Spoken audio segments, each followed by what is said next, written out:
Welcome to the Going North podcast, where you will be encouraged, informed, and empowered to embrace your dreams and advance in life through authorship. I'm your host, best-selling author, certified leadership trainer, and book enthusiast Dom Brightman. Be sure to check out the goods and services from every guest, as well as some of the books from yours truly, the host. Now let the fun begin. And today on the Going North podcast, we're bringing some super special, awesome humans from across the globe. Today is another one of those occasions, baby. It's another one of those occasions. So we got another super special, awesome from the fabulous country of Canada, baby. And this fabulous author right here is courtesy of the Creative Edge Publicity crew of the magical Mickey Mickelson, Mr. Eminem himself, baby. And this author right here, my goodness, we got one heck of an author here today. A fantasy paranormal young adult writer who has been scribbling on everything since she first learned how to hold a pencil. And while often told that her handwriting was atrocious, she persisted, and upon discovering computers learning how to type, she realized that she was no longer limited by her quote unquote admittedly messy writing.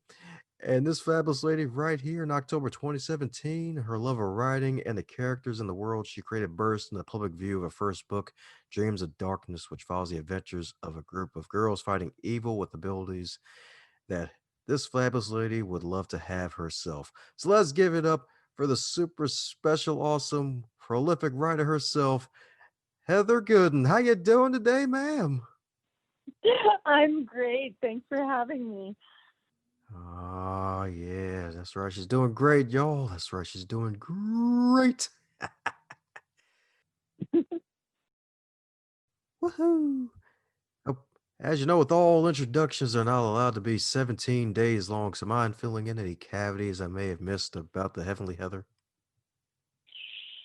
Oh boy. Well, I grew up in a small town and I have worked in a few different places around Canada. And actually, this week we have just completed a move back to the same exact small town I grew up in. And I have just found this year an entire blur. So I would say that prior to this year, I could have told you better more about my life story. And now I think, like many of us, we are just trying to get through 2020 and hopefully 2021 we'll have a little bit more peace and sunshine. So, yeah, I think that was probably about it for my introduction. Well, congratulations on the move. Hopefully, recovery is on the speedy side of the game. I hope so as well. Every time I do it, I say I am never moving again, and then I do it again, and I hate it. So I'm very hopeful that this is it for many reasons. My back is getting too tired of this moving couches thing, and also I'm pretty sure there's not a lot of resale value in small towns. So this will be our forever home now. Ah, there you go. That's right. Back to the hometown, indeed, with all the homies. Mhm. Mhm. Yep. Well, this town actually inspired my first book, so it feels like in a way I've come full circle for sure. Ah, that's right. Full circle indeed. Full circle indeed. And speaking of circles, I heard you used to do some figure skating a lot when you were growing up in your small town. I did actually. The rink that I used to skate on is probably I don't know 5 or 6 blocks away from our new house, and it was quite enjoyable. I was not very good at it. Somebody should have told me that if you're going to be taller than about 5'4", maybe figure skating is not the right activity for you. But that, you can't tell kids anything. And being 5'10" and towering over any of the male partners didn't seem like a big deal at the time. And now that I am older, I kind of wish my feet were not figure skater feet. At the time, it seemed like a good idea. We always joke, what would the title of your movie be? if they did a movie of your life, and mine would be. It seemed like a good idea at the time.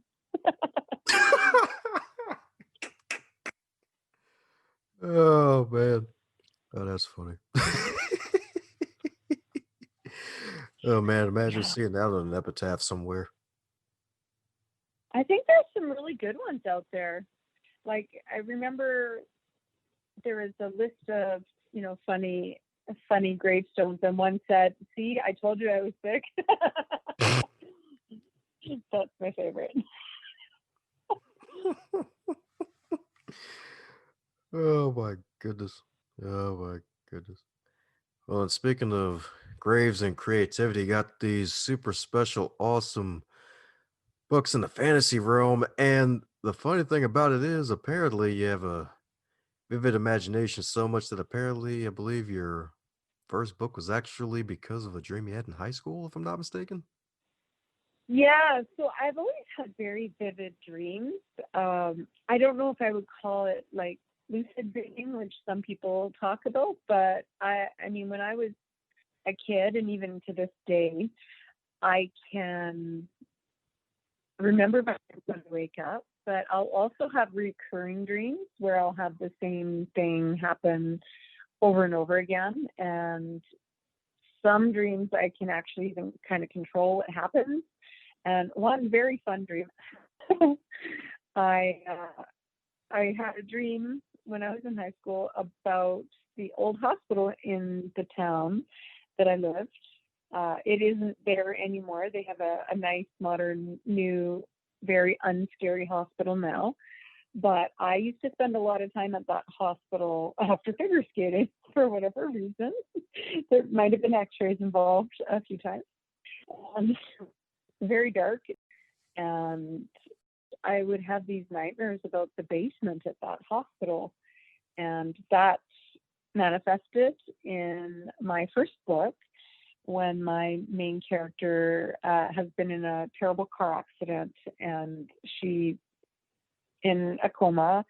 And during that time, she's in the hospital, but basically her spirit has separated from her body, and she's seeing it from a very different perspective. Uh, Creepy hospitals, huh? Yeah, yeah. I've worked in a few creepy hospitals, and sometimes our call rooms were next to morgues. That's always fun. Oh, damn. Small town swag, huh? Well, no, that would be more big city hospitals. Yeah. I've worked in a few cities, and there's nobody around. It just makes them very creepy. Oh, yeah, you can definitely say that again. It's kind of interesting that was the inspiration for your first book is like of all experiences just being I know. in the hospitals like let's just like okay creepy basement, all right, this is crazy, I think I'm gonna write a book about this in the future, maybe subconsciously, maybe. Well, I mean, I think for me, that first book, definitely I drew a lot of inspiration from my life and dreams, things I remembered. But I also just kind of wrote it. So we don't talk about panther splatters and plants, but my first book, I had something completely different in mind. And as I was writing, I was like, oh, I guess we're going down this road, are we? And the book kind of developed the way it did, even though I had initially planned for something completely different to happen. And then when we got to the end of it, I was like, oh, it needs a sequel. and and so the first three books were very, very loosely plotted, and they just kind of happened the way they wanted to. Ah, yes indeed, yes indeed. And it's kind of interesting how it worked out that way. It's like, oh man, this needs a sequel because I've actually interviewed a couple of the creative edge crew authors in the fantasy category, and the whole term, new term to me anyway, pants are how folks just let their characters write their stories for them. So were you always at that point? So that was how I started. So I would say the first two were for sure just kind of like free write. And then around book four, I think it was book four, I discovered dictation and I started dictating my books while commuting to work and home. And the thing about doing that is you really kind of need to know what you're going to talk about because you can't like look at your phone. I mean, you can, but those tickets are very expensive, and I'm looking at so around the time I started plotting a little bit. Now things still have a tendency to go off the rails and jump the track and create their own track, but I always have like one or two sentences written down for where I think a chapter is going to go before I start driving. And then if it changes while that's happening, then usually what I'll do is after I get to work, I'll sit there, clean it up, and then maybe make a new heading sort of for the next chapter. So I don't stick to it rigidly, but it gives me an idea where to go so that I can keep my hands on the wheels and my eyes on the road. Sweet. And that's pretty interesting. And it shows really the power of focus and knowing where you want to go with something and just going with it, especially while driving to and dictating your story. So, has there been times you had to edit out some swear words in traffic? Um, I never swear. No, it's funny because when you dictate with Dragon, it I don't understand why it will not write the swears down for you. I'm sure there's a way to set it to do that, but it ends up having things like, is it pizza night instead of something else? And you're like, what? So there is a fair bit more editing, I would say, with dictation than without dictation. But at least for me, I find it's kind of the same thing that happens when you go for a long drive or you go out for a run or something. And I think we've all had that experience where we've been in the flow of something, like we're thinking about something, we get a great idea while we're in motion. And it's almost like the creative part of your brain is allowed to drive while that critical editing part of your brain is turned off because you're busy using that part to drive the car. Ah, interesting indeed. Interesting indeed. So it actually edits out the swear words. That's interesting. Surprise, Well, surprise. it could be an accent thing. I've been on groups with other people that dictate, and many of them find the error rate is like in the 20 to 30%. As much as I'm in Canada, I would say that at least when I watch movies, I feel like I have more of a generic middle North American accent. Of course, there's going to be a few words here and there that maybe I throw a different spin on, but overall, I find I'm probably closer to 90% accuracy. And the biggest thing that I've discovered is contractions and dictation just don't go. So when I'm dictating, I won't say things like won't or don't. I will say will not and do not because I find it picks that up better. Oh, all right. Well, I'll learn something new today. Well, and the other big secret for anybody dictating is if you have no idea what it wrote down, just say it out loud fast and try to listen to what it sounds like. Wow. Okay, then. Well, that's interesting. And how many books have you done through dictation? Oh, I'm not 100% sure, but probably at least 10 or so. Wow. Yeah, I co-wrote another series, and there was about, yeah, five there, and then four, five, six, seven, eight, one more. Yeah, I'd say at least 10, maybe more. It's funny because I never thought I would say I've lost count, but I've totally lost count. Yes, indeed. Because you've been cranking about. That's right. What is it, like 2 books a year for you, minimum? Uh, my problem is once I found dictation, my first draft is sped up to like 3 to 4 weeks. The editing is still what catches me, and I have about 6 completed first drafts just sitting here waiting for me to get to them.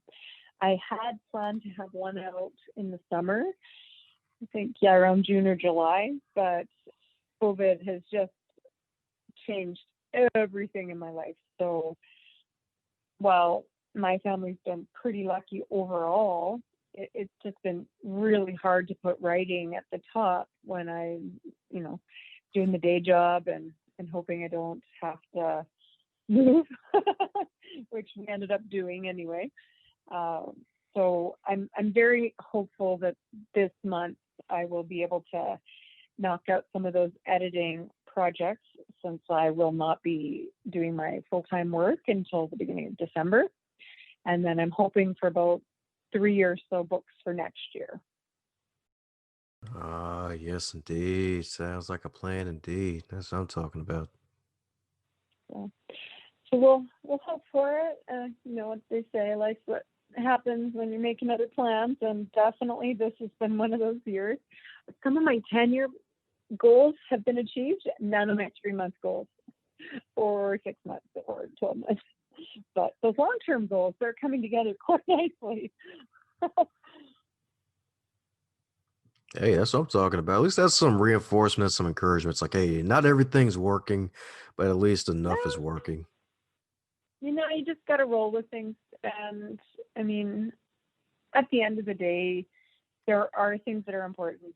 And while there's things that we would like to happen, they're not they're not worth worrying about as long as you've got the things that are important. Oh, yeah, I can say that again. So, is there a question that you wish you be asked more often when you're in interviewee mode on these podcasts and whatnot? Oh, I don't know. I wouldn't want any physics questions because I really didn't enjoy that. I'm always just happy to see what questions people have for me, and I'm a pretty open book. I don't have much of a cognitive filter, so I tend to be um, one of the. I'm. We always put ourselves in characters, and I would definitely say I'm an amalgamation of many of my characters.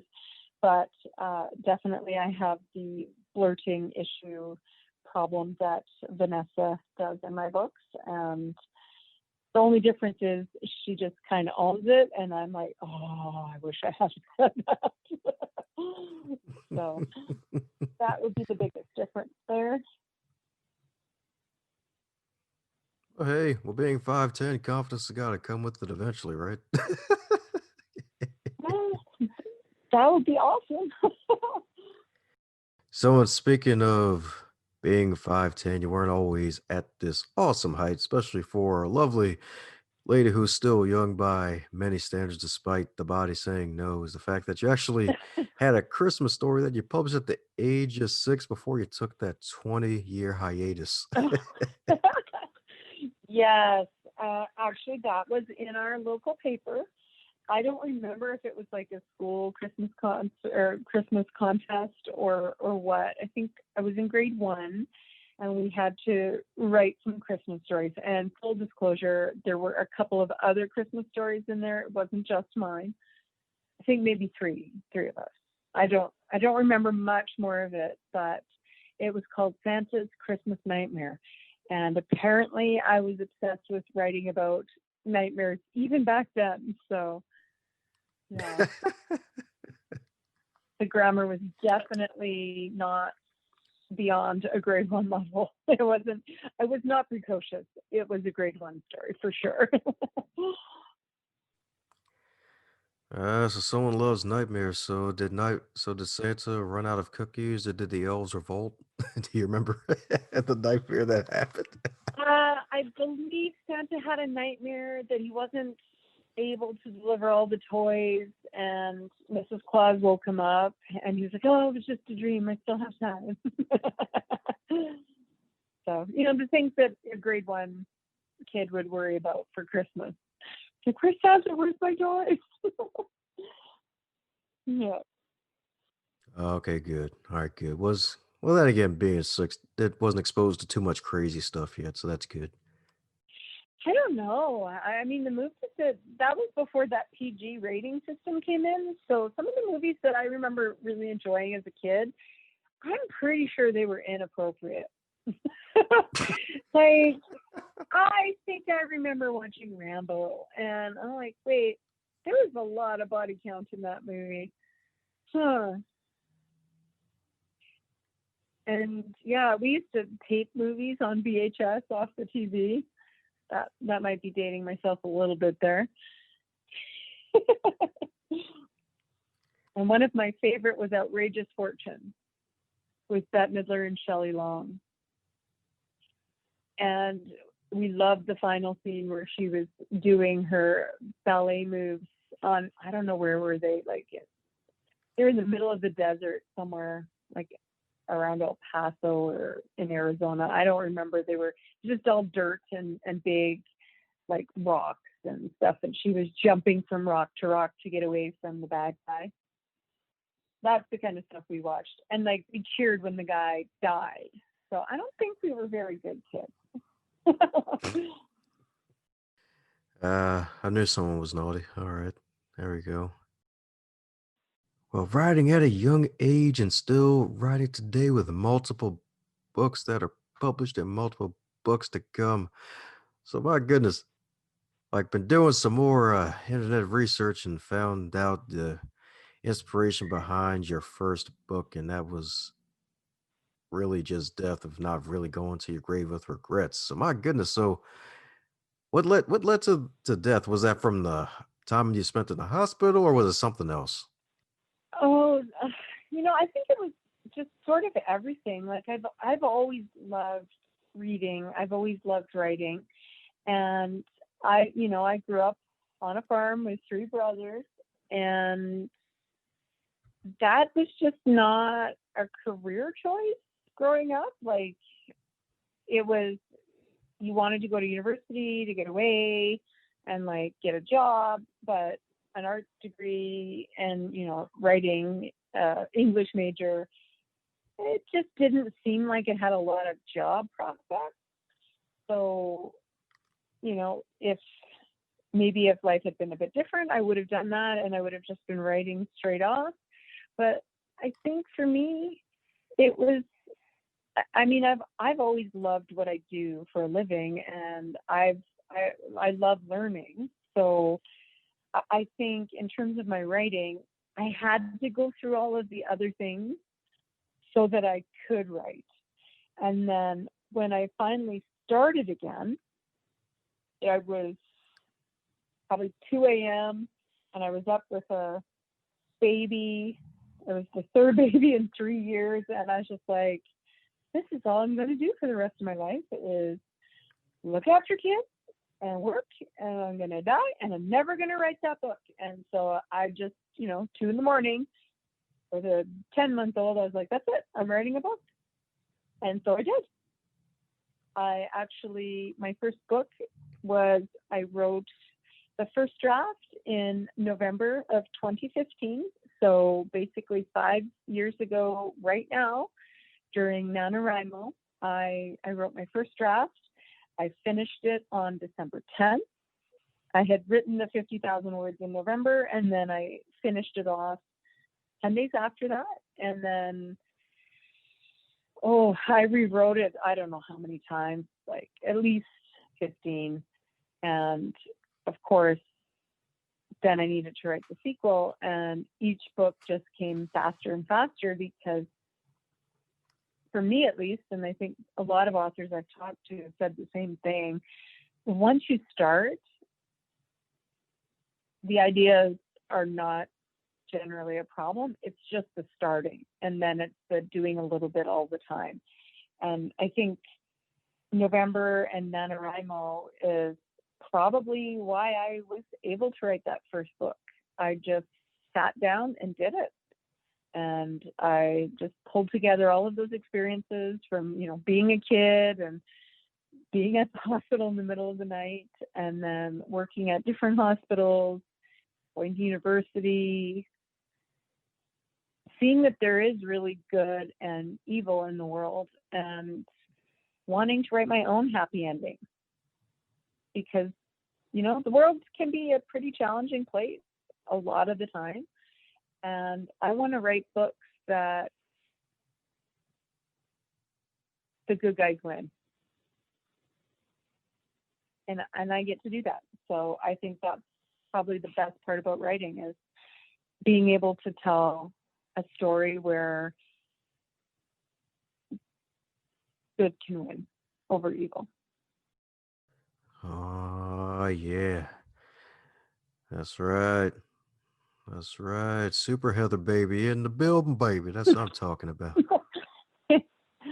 Well, my mother's nickname was Hurricane Heather for me. Not Super, but I'll take Super. Oh, King Heather? Hurricane. Oh, Hurricane Heather. Okay, there we go. There we go. All Yeah, right, that's even better. I wasn't a terribly tidy child. Oh. Also, my room was a disaster, but my books were alphabetized. I don't even know what that says about me. Okay, then. Yeah. Well, that went from heads to tails real quick. Oh, no. It's like, yeah, Hurricane Heather, baby, coming through like a hurricane with all the words. Like, nah, the room was untidy. Like, oh, okay. Oh, yeah, no, my room was a giant mess, but my books were alphabetized, and that is a pretty good example of the rest of my life. I'll have pockets of very good organization, and then everything else is just move that over and you can sit there, I guess. Oh, hey, it's all good. Had the books all alphabetized. It means you do believe in some kind of order, and books are life, so you never know. True, right? So I guess I took good care of what matters. Ah, yes, indeed. Hashtag Hurricane Author Heather. There we go. Yeah, I had to put the author in between when I hashtag it, so that way they don't link it to a actual hurricane. Well, I haven't heard of a Hurricane Heather recently. I know they love to name them after women, but I don't think I've heard that name on there. Yeah, just don't want to take any chances and folks come back two Oh, years yeah. I later. mean, it's 2020. It's 2020. Anything can happen, right? Oh yeah, heck, even left can happen. Left, right. As long as we're not hitting walls, we're good. Although things are a little different right now in Canada. So Oh, good. That's good. It's good to know that some common sense still exists in the world. Then that's good. well, I hope so. I always feel bad for people that don't have it, because I just feel that life must be really challenging. Yeah, yeah. Unless they're really invulnerable. Well, Some I people. guess I'm probably biased because my day job is dealing with people sometimes at the worst parts of their life, and I just always wonder, like, who's the person inside that's acting like that, and why? Like, how did they get there? And maybe this is that whole having three brothers thing, but I don't know. I find sometimes if you can put yourself in their shoes, you just sometimes find that you can walk them back to that place where they can be common sense and common decency, and it's just a much nicer interaction. And then there's other people that you just back away from as quickly as you can. Oh yeah, you can say that again. Like avoid them like the plague. They might try to suck your blood. Although I did see a meme about that the other day about we used to say avoid like the plague, and then this year happened, and I guess, well, nobody does that. Like, I actually do love that meme. What's that? I do love that meme though, because it's true. Oh, like avoid like the plague. Actually, oh, there was one very very funny one. Somebody was very upset about wearing a mask.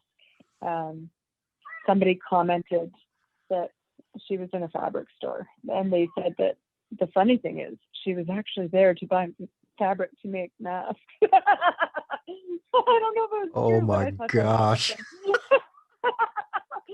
I was like, ooh, irony. Yeah.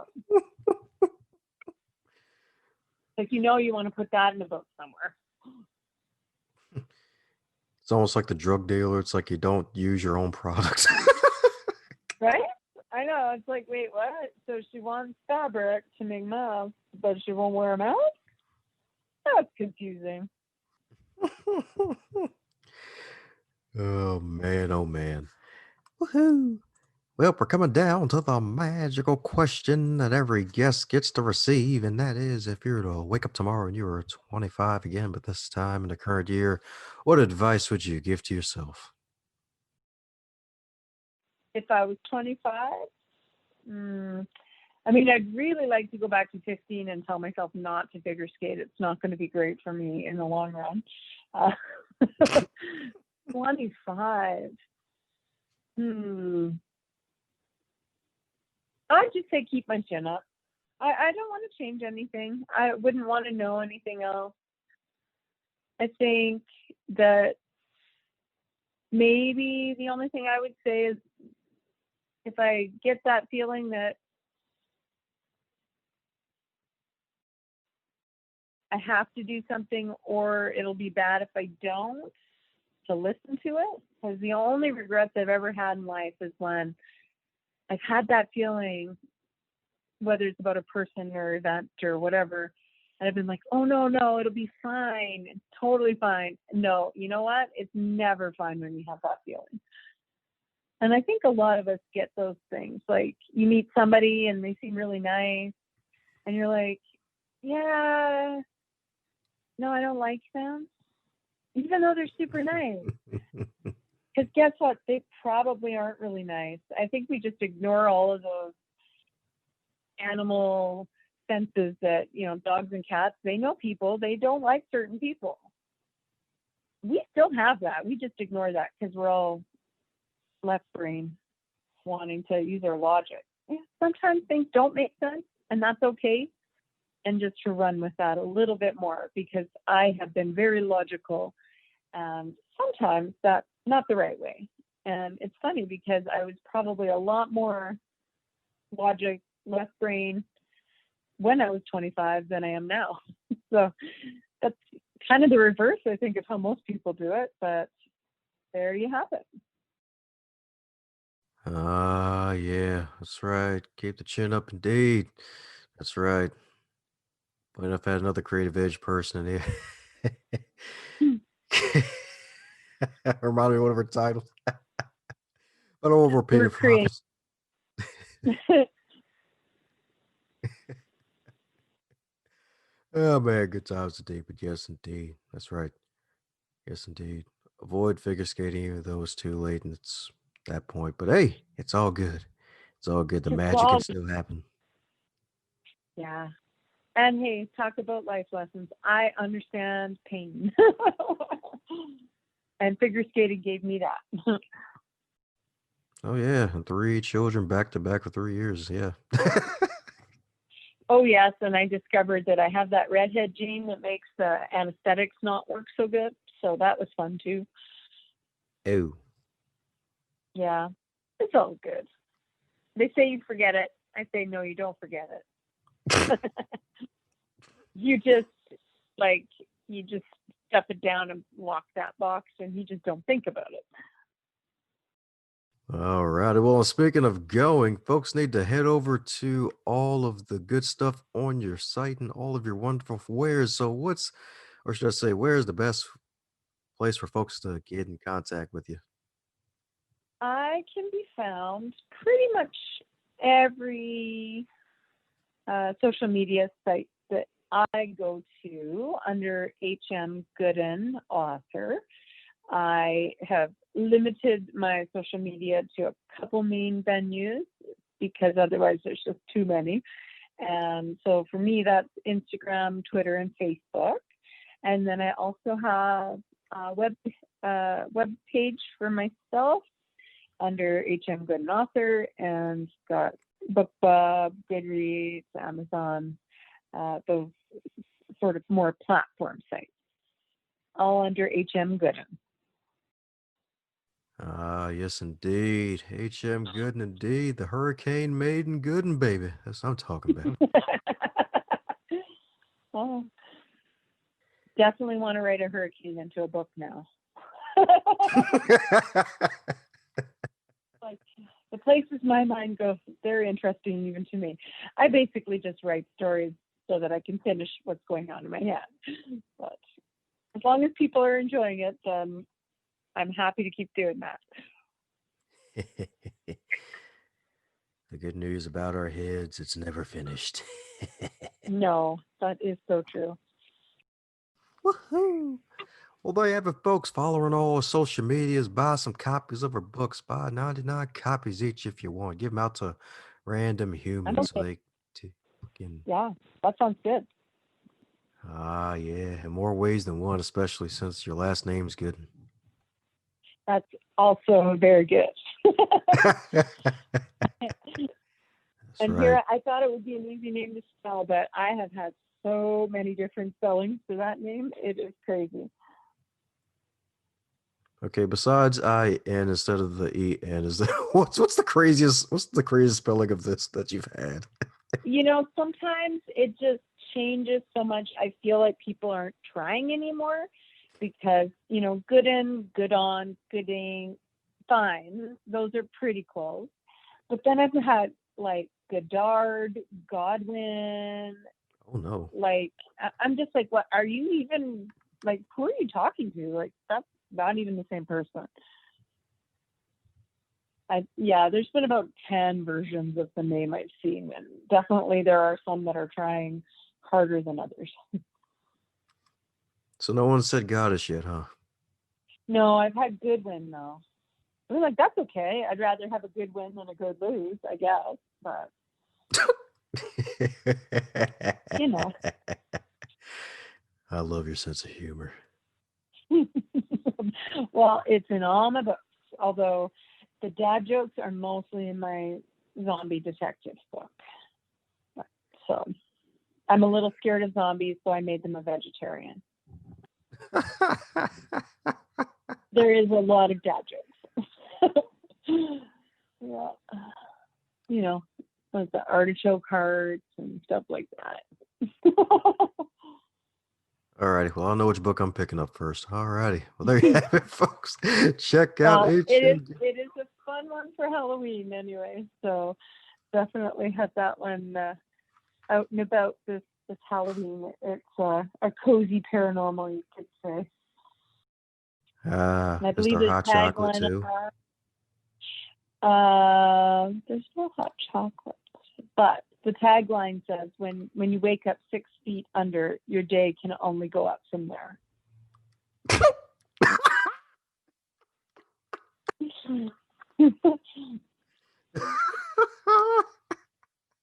You'd hope it goes up from there, because otherwise you're tunneling, and that's a really bad thing. That's a different story altogether.